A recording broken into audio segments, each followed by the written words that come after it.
Sup, you beautiful bastards, and welcome to the welcome to Nailed Him. Thank you for tuning in. Today we have a wonderful little episode for you with some nail art of someone that's just mildly recognizable. That's a fib, because he's super recognizable, and if you guys don't recognize him, you should look him up on the YouTube's internet. He is one of the best people on the earth, just right up there next to all the gods ever. Wow. The Hindu ones. You put him way up there. The Christian one, all of them. We just like him because we watch his show regularly. And one time we saw on his Instagram or whatever we follow him on that he came to Utah, our happy place. And he likes it. He said he liked it, I'm pretty sure. Now, if it's not obvious, guys, this is a Philip DeFranco nail art tutorial inspired by Philip DeFranco.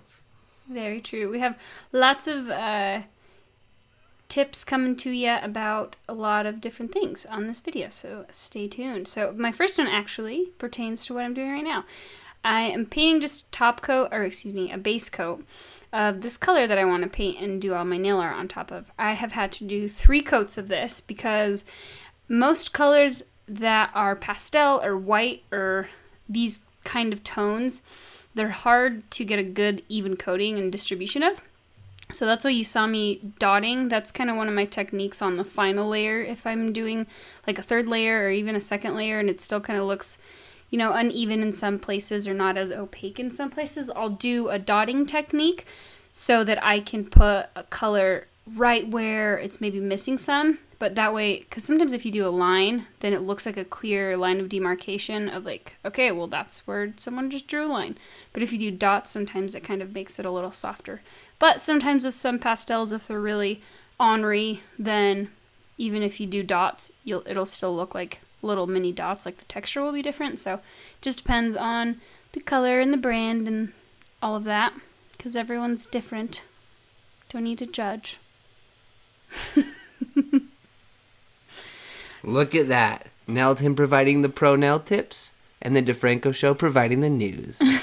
We're all providers here on this wonderful platform. And I provide the hand model skills. Very valuable. Very, very valuable.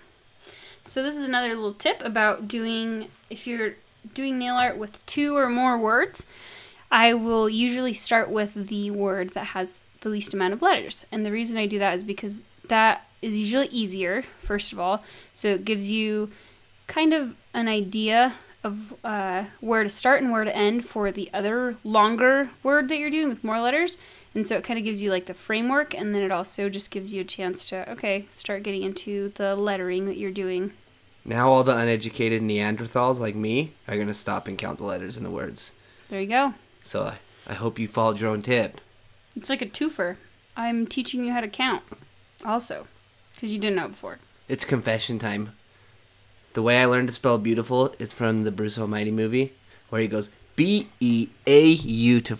Well, I mean, who didn't learn it that way? I feel like every single time I will see the word beautiful or hear the word beautiful in my life, I will always picture that. Thank you, Jim Carrey. You taught me to spell beautiful, and you taught me to dip my grilled cheese sandwiches in ketchup. And how to laugh. He's really funny. I like him. He's a cool guy. But we digress. Back to Philip DeFranco nail. So another technique I have to share with you guys is just cure it whenever you feel like, ooh, I really, really like those letters, but maybe I really don't like that one letter. You can always just, erase that one letter since it's still all wet, and then just cure it really quick. So that's a tip that I have. Like, if you like the lettering, just do it, and then you can clear 1 letter or 2 letters or whatever ones you don't like out of it before you cure it. But that way you have the ones that you like already done. So you can just add to it. Add to your masterpiece. So that's what I did with this E. I was like, don't like him, we're redoing him, but I like the rest of it, so I'm going to cure the rest of it really quick.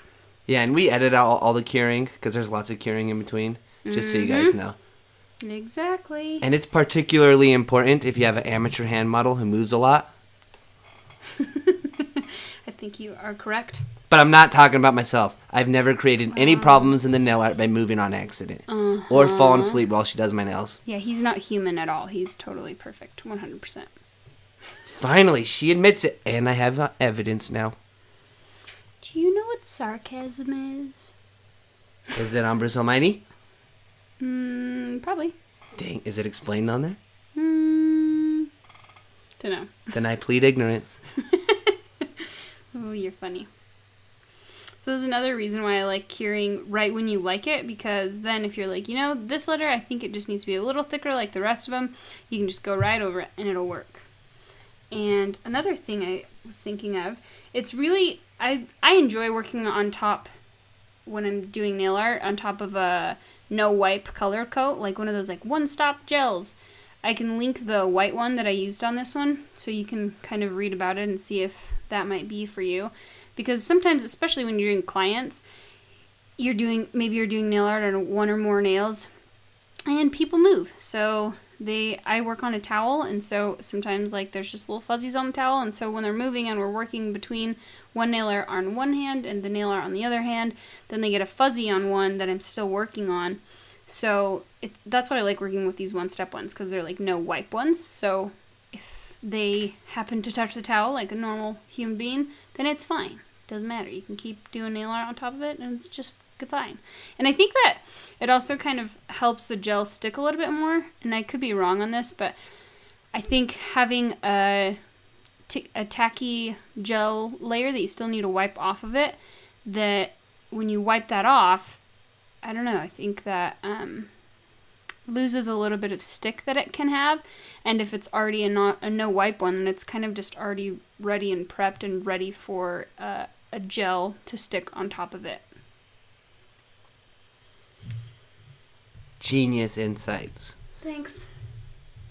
I work really hard for them. I try to find them in my brain and give them to you guys. So that you can make beautiful nail art. Just like us. Hopefully better than us. You sound kind of like an infomercial.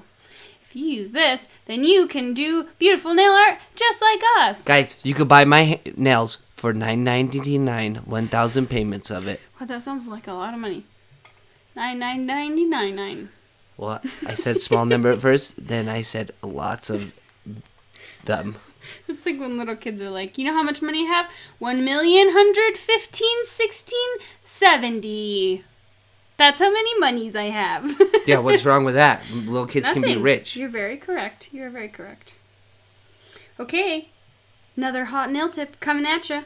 So I'm doing his little hair spikes, and it's kind of hard with this. This is when I used to not use art gels, and I keep talking about them, but art gels are freaking my new favorite thing. So art gels are just really opaque, and they stay where you put them until you cure it, and then it stays forever after you cure it.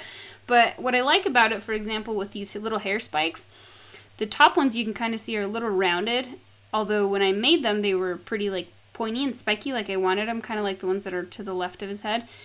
And that's because they were sitting while I was making those ones, so they kind of started feathering out a little bit. So if you're using an art gel, then it stays exactly where you put it. It doesn't really feather out. I mean, unless you're leaving it there for like 10 minutes, then I'm sure it could, but in the span that you're using it, it won't. So I highly recommend those, and I'll link the ones that I'm using now down below. They're really awesome. They're from Young Nails. Yeah, if you guys want to know the products and specific tips on how she makes these nails, just let us know, because I go climbing all the time and these nails last, and all these girls come up to me and they say, how are your nails staying while you're beating them up on these sharp rocks? Magic. And I could never explain it. So if we just put it on a YouTube video, I could just tell them that. Another quick little tip. I cleaned the flooded cuticle from the top coat with a pointy dry Q-tip, and I love, love, love those for nail art and for cleaning cuticles. So get you some of those. And as always, you've just been nailed. We love your faces, and we'll see you the next time we post a video. Ciao, ciao. Bonjour. Adios. I don't know